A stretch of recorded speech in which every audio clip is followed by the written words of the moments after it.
wabarakatuh. Teman-teman selamat pagi semua. Ya, hari ini kita akan membahas tentang materi kelas 12 ya, berkaitan dengan kurikulum vitae atau daftar riwayat hidup dan juga job application letter atau surat lamaran pekerjaan. Nah, di sini kita udah ada siswa kita nih dari kelas 12 FIB School yang bernama Tasya. Halo Tasya, selamat pagi. Pagi. Apa kabar, sehat? Oke, nah hari ini teman-teman kita akan coba untuk membahas materi ini ya, dengan teman kita si Tasya. Nah, Tasya, lamaran pekerjaan itu buat apa sih? Ya, agar orang tahu latar belakang kita sebelum kita menerima masuk kerja.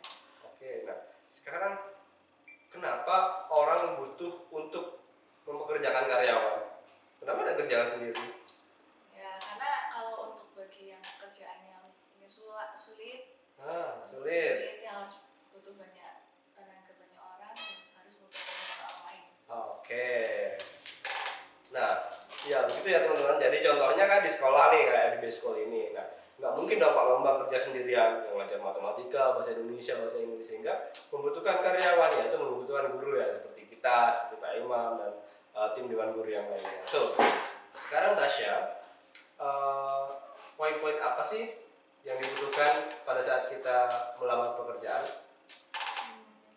Biasanya sih di dalam CV itu ada kayak daftar kita sekolah atau belakang pendidikan kita. Oke.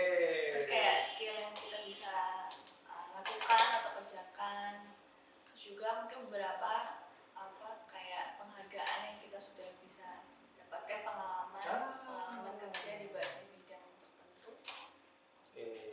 Itu kita tulis di lamaran pekerjaan atau di kurikulum vitae atau daftar riwayat hidup? Dua-duanya bisa mencakup itu sih, bisa dijelaskan. Untuk detailnya berarti gimana bisa? Di CV. Oh, nah ini teman-teman, kita udah dapat informasi nih dari teman kita Kak Tasya ya, yang berkaitan dengan kurikulum vitae atau daftar riwayat hidup ya. Nah, di situ dijelaskan barusan bahwasanya di kurikulum vitae tersebut teman-teman bisa mencantumkan skill ya saya. Oke, untuk mensupport ya, untuk mensupport si HRD tadi agar bisa menerima kita ya sebagai karyawan tersebut. Nah, juga lulusan ya saya. Oke, jadi lulusan mana nih, SD berapa, pendidikannya di mana, terus juga mungkin teman-teman punya kursus ya. Oke, kayak Tasya nih punya kursus bahasa Mandarin, bahasa Inggris, terus juga bahasa Korea nggak sih? Enggak ya. Oke, bahasa Mandarin, bahasa Inggris. Nah, di situ mensupport teman-teman ya untuk diterima dalam sebuah pekerjaan yang dilamar. Oke, menurut kamu ya, lulusan itu berpengaruh nggak sih dengan apa yang dilamar? Misalnya contoh Pak Imam lulusan guru atau sarjana pendidikan guru, aku ngelamar di BUMN misalnya, itu cocok nggak sih? Sebenarnya bisa. Tapi kalau ada lulusan yang dari bidangnya yang cocok, yang maksudnya sama, itu pasti bakal lebih diprioritaskan sih. Oke. Sebenarnya bisa ya. Cuman ketika kita disamakan dengan orang yang background education-nya atau pendidikannya yang diinginkan perusahaan tersebut sesuai, berarti kita biasanya agak sedikit dimundurkan ya dan dipilih sesuai dengan background. Oke, sekarang kita bahas tentang isi ya, isi dari application letter atau surat lamaran pekerjaan ini. Apa sih isinya sih? Teman-teman bisa tahu nih. Di awal kita ada kontak kita, atau di awal tuh biasanya ada kayak tanggal, kayak kontak perusahaannya. Bisa di bagian kiri atau kanan. Oke, bisa ya. Setelah itu ada apa aja? Setelah itu ada kayak pembukanya, ada salam dulu, terus ada paragraf pembuka, habis itu isinya, penutup, salam penutup, terus habis itu ada tanda tangan sama nama kita. Sekarang kita mencoba untuk masuk ke tubuh dari surat ya. Nah, kalau di dalam bahasa Inggris biasanya disebut body of the letter. Nah, di sini adalah tubuh surat ya. Oke. Tubuh surat itu mencakup apa aja sih, Syah? Mencakup di awal, kayak tadi sama sih. Apa sih? Kayak yang kalimat awal pembuka, salam pembuka, isinya. Ya, isinya apa aja nih? Yang harus dicantumkan atau disertakan? Ada kayak sama kayak CV, cuman bentuknya sekarang lebih ke surat. Jadi di awal ada latar belakang kita, kenapa kita bisa tahu tentang pekerjaan itu, misalnya lowongan pekerjaan itu. Kenapa kita tertarik mau masuk di perusahaan itu. Terus mungkin kita bisa jelaskan pengalaman atau skill kita yang mungkin cocok bagi perusahaan itu. Oke. Nah teman-teman, kita udah dapat banyak informasi ya yang kita dapatkan dari Kak Tasya ya. Yang pertama, kita sesuaikan nih dari mana kita dapat lowongan pekerjaan ini nih. Misal kita dapat di koran atau media daring seperti Instagram, Facebook dan lain sebagainya, itu bisa dicantumkan ya. Nah setelah itu teman-teman nanti bisa juga menyertakan ya, kenapa kita melamar di pekerjaan tersebut ya. Misal sesuai dengan kebutuhan ya, dan juga latar belakang pendidikan gitu kan. Nah misal seperti itu, misal ada keguruan, berarti sesuaikan, misalnya butuh guru bahasa Inggris gitu kan, kayak sarjana bahasa Inggris juga yang melamar, biasanya seperti itu, atau orang-orang yang berkompeten di bidang tersebut. Nah selanjutnya kita juga memberikan statement ya, kayak kata saya, statement bahwasanya kita layak untuk bekerja di perusahaan tersebut ya.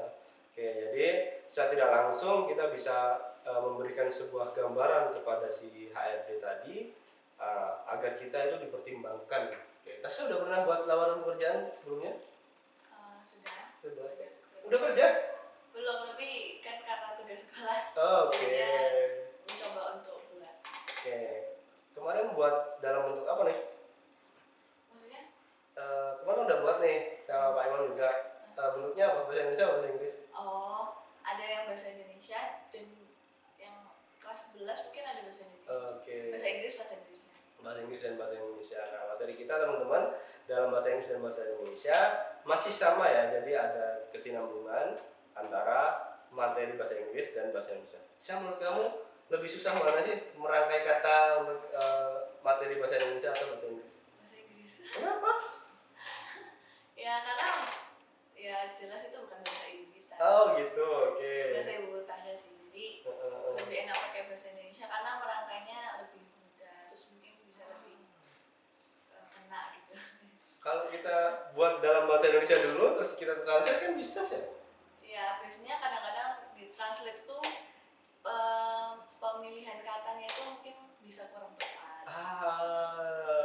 Gitu ya. Gitu teman-teman. Jadi menurut Kak Tasya bahasa Inggris lebih susah ya, atau lebih sedikit butuh tenaga ya untuk menentukan diksi kata yang tepat digunakan pada saat membuat lamaran pekerjaan tersebut. Oke. Tidak hanya di Indonesia, lamaran pekerjaan juga dibuat di seluruh dunia. Jadi secara tidak langsung kita menggambarkan secara singkat, padat dan jelas bagaimana latar belakang kita, pendidikan kita, skill kita yang bisa kita jual ya dalam tanda kutip untuk perusahaan tersebut, sehingga perusahaan tersebut yang meng-hire kita atau mempekerjakan kita sudah nggak ragu lagi nih, kayak dengan membaca CV kita, dengan membaca surat lamaran kita, udah wah ini cocok nih, yuk kita interview habis ini, nah, gitu ya. Oke. Nah ngomong-ngomong tentang interview sendiri, kita sudah pernah interview belum? Di interviewing? Belum pernah ya. Oke, nah interview akan kita bahas di pertemuan selanjutnya ya teman-teman. Jadi materi kita hari ini kita mereview bagaimana teman-teman belajar tentang application letter dan kurikulum vitae. Nah kurikulum vitae atau CV tadi atau daftar riwayat hidup tadi menentukan kita ya perjalanan hidup kita sampai kita akhirnya melamar ke perusahaan tersebut. Nah seperti itu untuk mendukung bagaimana si HRD tadi untuk bisa yakin ya agar meng-hire kita sebagai karyawan di perusahaan tersebut. Oke. Tasya mengalami kesulitan nggak kemarin pada saat membuat yang bahasa Inggris? Yang bahasa Inggris ya. Karena kata-katanya emang harus dipilih biar lebih cocok. Lebih cocok ya diksinya ya. Oke. Nah mungkin itu saja ya materi kita hari ini teman-teman. Oke, kita akan lanjut di materi-materi selanjutnya bersama teman-teman yang lain tentunya, juga bersama Kak Tasya akan kita berikan banyak informasi yang berkaitan dengan materi kita, materi pelajaran bahasa Inggris dan bahasa Indonesia di FIB School. Tasya ada pesan dan kesan buat teman-teman di rumah? Pesan dan kesan? Kata-kata bijak bijak atau apa? Quotes Kata-kata quotes of the bijak. day. Ya tetap semangat sih buat teman yang ada di rumah, terus tetap memperdalam ilmu belajarnya. Oke, tetap memperdalam ilmu belajarnya ya. Oke, terima kasih teman-teman. Dadah, kita ketemu di pertemuan. Terima kasih. Bye.